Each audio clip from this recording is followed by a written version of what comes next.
Ang sikat na bangin ni Belen. Dahil may mga siraulo at baliw na pumupunta dito, marami silang mga tinatapong mga kalap dito.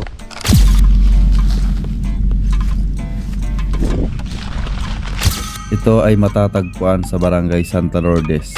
Kapag nanggaling kayo sa Puerto Princesa City, kakaliwa kayo dito, tinatawag nila itong banga.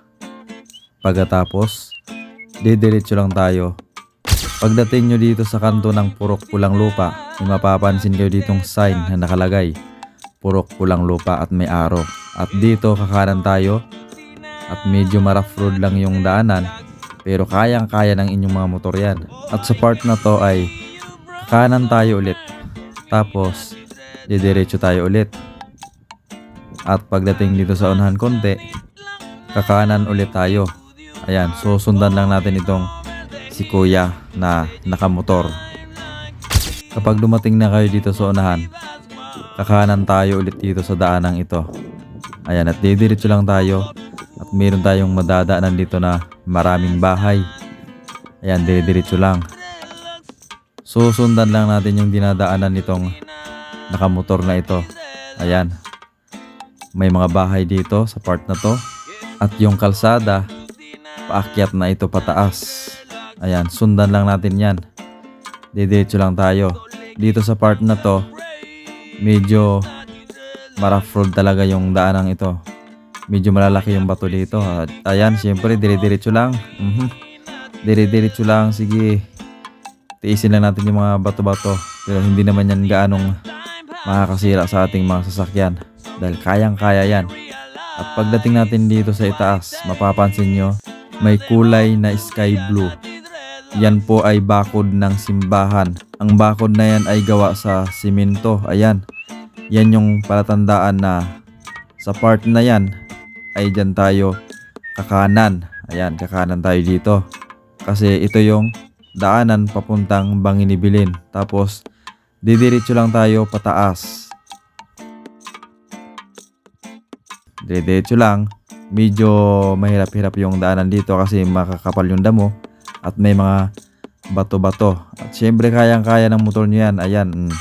At pagdating nyo dito sa part na to, may dalawang daanan dito. Kakanan tayo ulit. Ayan, diretso lang. Diretso lang. Ayan, medyo ma-rough road lang talaga sa daanan na to. Ayan, diretso lang. Diretso lang. At pagdating natin dito sa itaas, may mapapansin kayong unang bahay. Tapos dito, may daanan, dalawang daanan. Kakanan tayo dito. Ayan. Yung daanan na ito ay diretso na yan patungo sa Bangin ni Belen. At dito pa lang, kumakalat na yung mga basura sa paligid.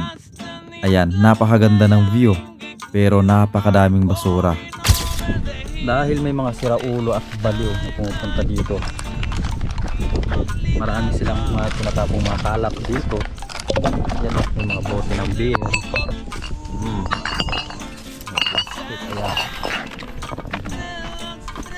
Ayan o. Ang napakagandang view, pero napakadaming kalap. Ayan o. Plastic, yan. Buti na puno isa-isa. Buti na lang at mayroon ditong sako. Dito natin ilalagay yung mga basura ng mga baliw. Ayan po.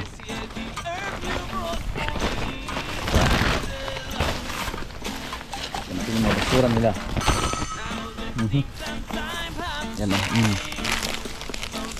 Kahit makalat ako sa aking kwarto at napakaburara akong tao, pero pagdating dito sa kalikasan, nandito pa rin yung concern ko, dahil mas madalas akong mamasyal sa kalikasan kaysa natural na pasyalan.